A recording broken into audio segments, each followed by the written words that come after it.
बरकरार किया, भारत की न्यायपालिका की नींव को मजबूत किया। कल प्रमाणित किया भारत की कानून व्यवस्था, भारत की प्रजातांत्रिक पद्धति में कोई ऊपर नहीं है। कल कांग्रेस पार्टी के एमपी श्री राहुल गांधी जी की ऊपर एक डिफेमेशन केस के अंदर, डिफेमेशन केस इसीलिए हुआ था, एक सार्वजनिक सभा में देश की आदरणीय प्रधानमंत्री जी को जातिवाचक शब्द लेके गाली देना, अपशब्द कहना, अशोचनीय व्यवहार करना, इसी आरोप पे जब कोई पिछड़े वर्ग की भाई की मन में इसके कारण प्रतिक्रिया हुई, उन्होंने अपने अधिकार को जाहिर करते हुए न्यायपालिका की दरवाजा खटखटाया, भारत की आईपीसी के तहत संरक्षण मांगा कि भारत आजाद हो चुका है, सामंतवादियों के हाथ में नहीं है, प्रजातंत्र है, इसमें किसी को भी गाली गुलज करने का अधिकार नहीं है, जातिवाचक शब्द लेके अपशब्द व्यवहार करने का अधिकार नहीं है। कोई भी हो, वो केस शायद 2018 से अभी तक चल ही रहा था। पक्ष विपक्ष अपने विषय रख रहे थे, ना उसमें सरकार या ना भारतीय जनता पार्टी की कोई संश्लिष्ट था, इन्वॉल्वमेंट था। न्यायपालिका ने बीते कल समाज में तनाव विभेद के आरोप में कांग्रेस पार्टी के सांसद को 2 साल की सजा सुनाई। इसमें ओबीसी समाज, जो आज चट्टान की तरह प्रधानमंत्री नरेंद्र मोदी जी के नेतृत्व के साथ, देश की एससी एसटी वंचित वर्ग जो प्रधानमंत्री नरेंद्र मोदी जी के साथ खड़े हुए हैं, जो स्टेटमेंट के माध्यम से केवल एक बार नहीं अनेक बार उनकी माताजी ने मौत की सौदागर कहा था, जहर की खेती उन्हीं लोगों की मुंह से आई थी, विभिन्न समय में अपशब्द व्यवहार करके एक समाज को, भारत की एक महत्वपूर्ण, भले ही सामाजिक दृष्टि से उनकी मर्यादा आजादी की 75 साल में उतना ना बन पाए, लेकिन प्रजातंत्र में ही अधिकार दिया था, बहुमत ही महत्व रखता है। ऐसे समाज से प्रधानमंत्री आते हैं, इसलिए उस समाज को, जाति को, गरीबी को ताच्छल्य करना, नीचा दिखाना, यह सब सीरीज ऑफ स्टेटमेंट की प्रमाण है। और न्यायपालिका ने उस मानसिकता के खिलाफ जजमेंट दिया, फैसला सुनाया। इसमें समाज को राहत हुई, सुकून मिली। मित्रों, सबको मालूम है भारत की जनप्रतिनिधि कानून 1951 के तहत किसी भी सदस्य को अगर सजा होती है तब उसकी सदस्यता चली जाती है। ये भारत में पहली बार नहीं हुई है। कई विधानसभाओं में और इस लोकसभा में भी कई मान्यवरों की सदस्यता गई है, और इनकी पार्टी के पूर्व सदस्य अभी भी राज्यसभा में सदस्य रहे, सदस्य हैं। और देश की वरिष्ठ लॉयर कपिल सिब्बल जी ने कल ही कहा था, जजमेंट के साथ साथ सदस्यता जाना तय है। ये बहाना दिखाया जाता कि 30 दिन की समय था, ऐसा नहीं था। कानून कहती है सदस्यता आरोप सिद्ध होने के साथ साथ, दंड विधान होने के साथ साथ चली जाएगी। और मैं आपको एक बहुत पुरानी बात नहीं, लेकिन समय कैसे क्रूर होता है, समय कैसे निष्ठुर होता है, आपको याद दिलाना चाहूंगा। 2013 में जो साहबजादे आज और उनके लिए उनकी चाटुकार छाती पीट रहे हैं, हाय तौबा कर रहे हैं, 2013 की प्रेस क्लब की उस प्रेस कॉन्फ्रेंस को मैं याद दिलाना चाहूंगा। प्रधानमंत्री मनमोहन सिंह जी होते थे, उन्हीं की सरकार होती थी, उन्हीं की घर में ही रिमोट होता था, उन्हीं के फैसला था इस कानून को संशोधन करने के लिए। सजा होने के उपरांत कब सदस्यता जाएगी, उनकी सरकार एक ऑर्डिनेंस लाया था। उस ऑर्डिनेंस की मेरिट पे हमारा कुछ कहना नहीं है, लेकिन उस ऑर्डिनेंस को नॉनसेंस कह के फाड़ने वाले आज जब उसी कानून के चपेट में आए, आज उनको कष्ट हो रहा है। और मेरे मन में तो कभी कभी एक संदेह होती है, क्या वो सच में उनकी पार्टी उनकी सदस्यता को लेकर चिंतित था क्या? उनकी पार्टी में बहुत बड़े बड़े वकील हैं, देश की नामी दामी वकील उनकी पार्टी के वरिष्ठ सदस्य हैं। जब एक सदस्य ने कह ही दिया था कल सजाई घोषणा होते ही सदस्यता जाएगी। आप कुछ दिन पहले आप लोगों के माध्यम से देश देखा है, पवन खेरा जी की वारंट के चंद घंटों में बाद, 1-2 घंटे के बाद वो कोर्ट की दरवाजा खटखटाए, कोर्ट से रिलीफ लेके गए। उनको कौन मना किया था पिछले 24 घंटे में कोर्ट जाने के लिए? 30 दिन उनको मोहलत नहीं था, वो 30 दिन के अंदर अपील कर सकते हो, जाने वो अपना कानून जाने, अपना न्याय वकीलों को परामर्श करे, जो करना है करे। मैं एक विषय आज यहां गंभीर विषय उठाना चाहता हूं। आप तो एक हैबिचुअल ऑफेंडर हो ही, पहले से भी ऐसे घटना हुई है।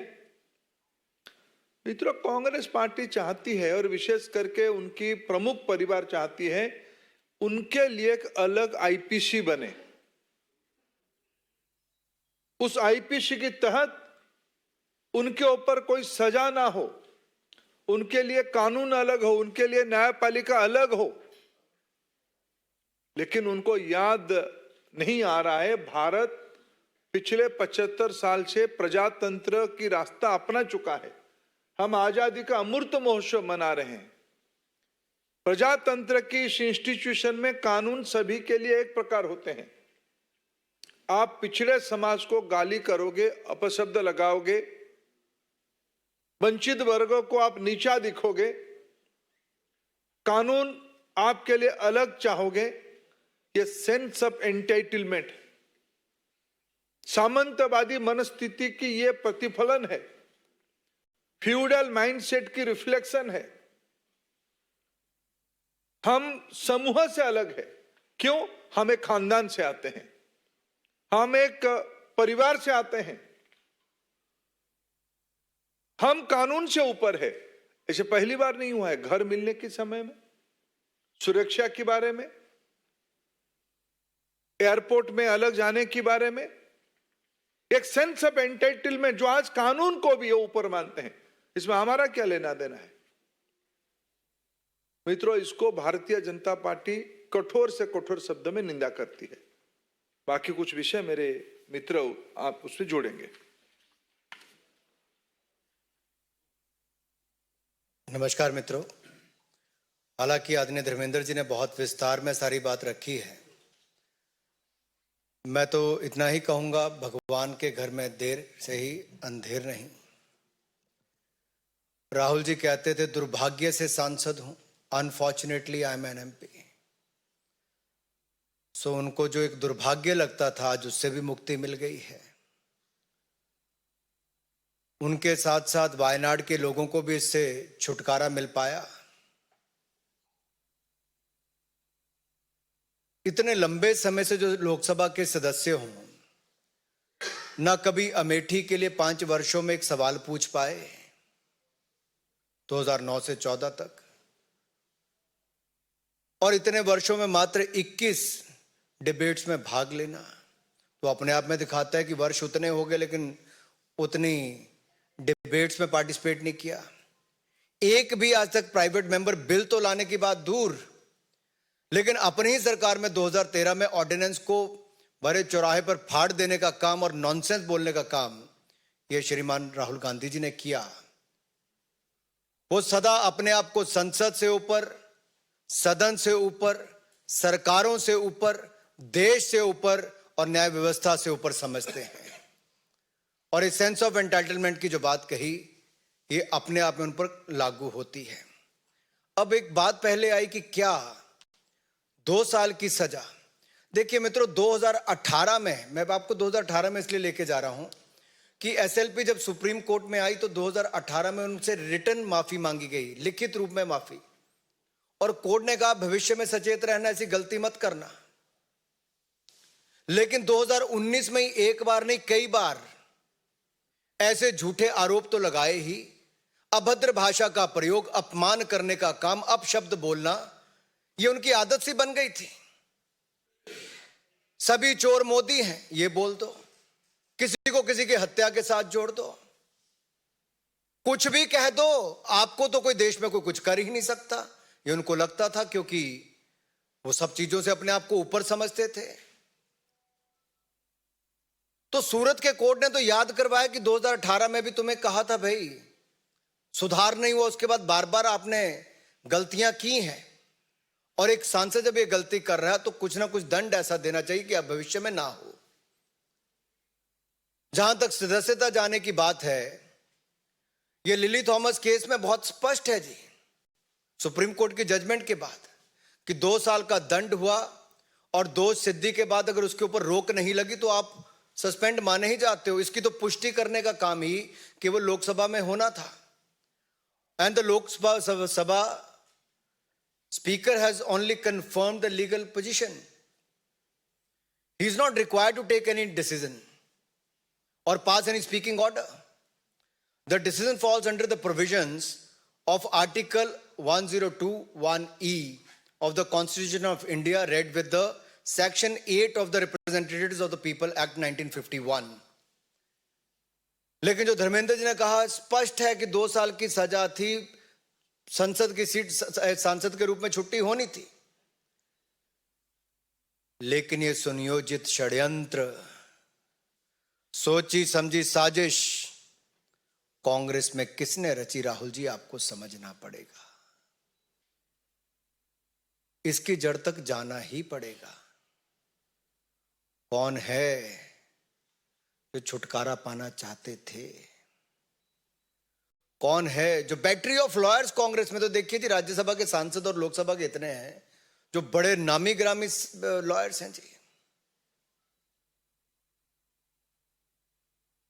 क्या एक भी सही राय देने वाला कांग्रेस में नहीं बचा, मिला, या जानबूझकर गलत रास्ते पे डाला गया? ये छुटकारा कौन पाना चाहता था? एक तो मैंने कहा वायनाड के लोगों को तो छुट्टी मिल गई, अमेठी वाले पहले पा चुके थे, लेकिन ये काम, ये जो लगता है कि डायनेस्टी का होने तो मैं इससे ऊपर हूं, सबसे ऊपर हूं। दूसरा, मैं इस पे आपको ये कहना चाहता हूं, पार्लियामेंट में विनम्रता, धैर्यता, समग्रता, इन सबको देखा जाता है कि आपको एक सांसद के रूप में एक गुण आप में हो। ये भारतीय संस्कृति के संस्कार भी हैं, लेकिन आप पार्लियामेंट में कहते हो मैं बोलूंगा तो पार्लियामेंट चलेगी, नहीं तो पार्लियामेंट नहीं चल सकती जी। यानी कि आप पार्लियामेंट के कानून नियम से भी ऊपर हो गए। आप सुप्रीम कोर्ट के आदेश के बाद भी आप कुछ भी करेंगे और आपको पूछने वाला कोई नहीं होगा। ये असंसदीय उनका आचरण पहले भी रहा है, और ये अहंकार जो लगातार दिखता रहा। और ये सत्ता में थे तब तो ये नशा था कि अपनी ही पार्टी का ऑर्डिनेंस फाड़ कर फेंक दिया, और अपनी पार्टी को अपनी औकात दिखा दी थी कि कांग्रेस पार्टी की सोच को ये कुछ नहीं मानते। आज उसी पार्टी के अंदर किसने खेल दिया, आज इनको पता नहीं चल पा रहा। 13 सालों में मात्र 21 चर्चाओं में भाग लेना, यही नहीं एक भी सिंगल प्राइवेट मेंबर बिल, जैसे मैंने कहा, नहीं ला पाए। I can say he is the epitome of the unparliamentary behaviour and he himself agrees on many issues. अब ये डिस्क्वालिफिकेशन क्या पहली बार हुई? जो माननीय धर्मेंद्र जी ने भी कहा, मैं कुछ नाम आपके सामने रखना चाहता हूं। लालू प्रसाद यादव जी, सजा भोगी हुए तो इस्तीफा देना पड़ा।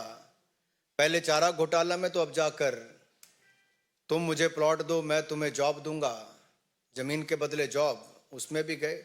ऐसे नहीं, आजम खान हो, मोहम्मद फैजल हो जो लक्षद्वीप के एमपी हैं, विक्रम सैनी, ऐसे बहुत सारे, लंबी लिस्ट है जी, जो सब ऐसे हैं। बट ये क्यों हुआ? राहुल जी की स्थिति क्यों आई? ये गलती एक बार नहीं, बार बार की। और मैं कुछ आपके सामने आंकड़े जरूर रखना चाहूंगा, आवश्यक है। अगर आप ये देखेंगे, 7 जगह ये बेल पर है, जमानत पर है। एक बार नहीं है जी, बार बार ये अपशब्द बोलने के लिए, अपमानित करने के लिए, झूठ बोलने के लिए जब मुकदमे इनके ऊपर किए गए तो कोर्ट में जाकर इनको वहां से बेल लेनी पड़ी। नेशनल हेराल्ड केस में भ्रष्टाचार में बेल अलग है, ये अवमानना के मुकदमों में भी देखा जाए तो जहां पटना कोर्ट में यही इसी विषय पर कि सब मोदी चोर हैं, जिस तरह की भाषा का उपयोग किया गया उस पे इनको, अहमदाबाद कोर्ट में डिस्ट्रिक्ट कोऑपरेटिव बैंक ने किया तो उस पे भी इनको, इससे पहले गौरी लंकेश किलिंग के लिए बीजेपी और आरएसएस के साथ जोड़ना, उसके ऊपर। यही नहीं, एक के बाद अनेक ऐसे उदाहरण हैं। So in the end you could say Rahul Gandhi ji is a habitual loose cannon and he thinks he can speak anything without ever facing the consequences. ऐसा लगता था कि देश के कानून और देश के कोई व्यक्ति इनके ऊपर कुछ कर ही नहीं सकता। और देश को बांटने की सोच तो कांग्रेस की पहले दिन से रही थी। जाति धर्म संप्रदाय के नाम पर बांटना लगवाती। अब तो धर्मेंद्र जी ये अपमानित करने पे आ गए हैं ओबीसी समाज को, जो किया है। 3 साल थे इनसे माफी मांगने के लिए, किसी से माफी तक नहीं मांगी। मोदी जी के ऊपर एक बार नहीं, बार बार अपशब्दों का उपयोग करना, अपमानित करना इनकी आदत बन गई। लेकिन एक बड़े वर्ग को, ओबीसी समाज को इस तरह से करना। दूसरा, ये वायनाड के सांसद बने तो उन्होंने अमेठी वालों के बारे में अपशब्द, नॉर्थ इंडियंस के बारे में अपशब्द बोल दिया, आप भूले नहीं होंगे। यही नहीं, जम्मू कश्मीर गए तो वहां पर जाकर भी वहां पर बांटने का काम किया कि लोकल को नौकरी मिले, और सब जगह इस तरह की बातें करनी शुरू कर दी। अरे बाकी तो छोड़िए, ये असम के चुनाव में गए तो चाय की बात करके गुजरात और उसमें दरार पैदा करना शुरू कर दिया। यहां कहां रुके? ये भारत को एक यूनियन ऑफ स्टेट्स भी कहते हैं और देश के बाहर जाकर भी भारत को कह देते हैं India is like a European union. या तो इनको देश के फंडे क्लियर नहीं है, खुद ज्यादा के जानबूझ के ऐसे बयान देते कि मीडिया की सुर्खियों में बने रहे। और ये लगातार कश्मीर के बारे में जो कहना, जो 370-35 से नेहरू जी की देन थी, जो इनके कारण बेड़ा गर्क वहां पे हुआ था, लोगों की जानें गई, उससे बचाने का काम मोदी जी की सरकार ने किया। ये विदेश में जाकर उसके बारे में भी गलत बोलते हैं। ये अरुणाचल प्रदेश को